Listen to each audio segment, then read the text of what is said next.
Have you ever wondered how the ancient Egyptians built one of the world's largest structures? It's the Pyramid of Giza.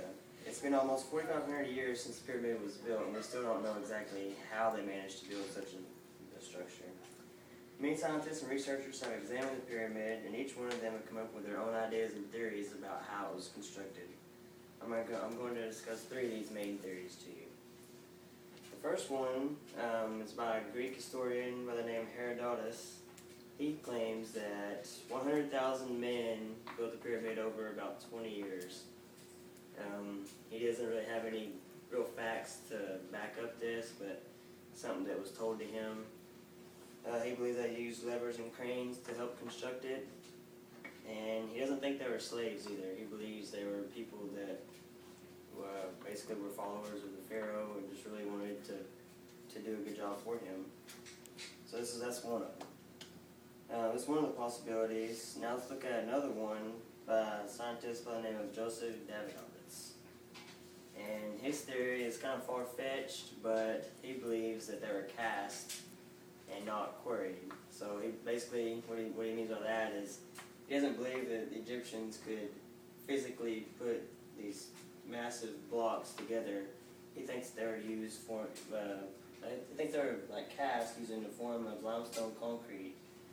That's why each stone is so precisionally in place, and that theory has been outruled by a bunch of Egyptologists, but according to him, that's what he thinks. He's saying there's no way that they could physically handle these 5,000-ton rocks up the pyramid, but they did do it somehow. The next theory, and probably most logical, is the one of an idea of using a ramp system.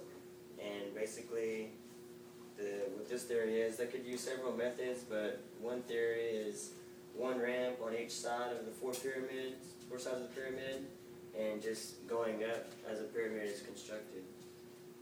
Another one is one just snaking all the way around it, kind of like a corkscrew, or like a mountaintop road, just winding up around it. That's probably the most probable one. It would be the most logical to work. Another idea is actually by a man, John Pierre Houdin, and he basically thinks that there was an internal ramp that they made this by. Instead of doing it from the outside, he believes that they constructed it from the inside out. And basically, according to NationalGeographic.com, he uses a 3D computer model to support his evidence, and when he does do this, he finds possible traces of what may be a staircase or internal ramp inside of it, which that's also possible. It's not for sure. They're all theories, and none of them they all have their flaws. So there's not actually one exact way that they did it. We don't know for sure. So basically, these are the three main theories of how they're constructed, and it's truly amazing how the early Egyptians were able to build such things. There are many theories out there, and yet 4,500 years later, we still are unclear of how they were able to do this.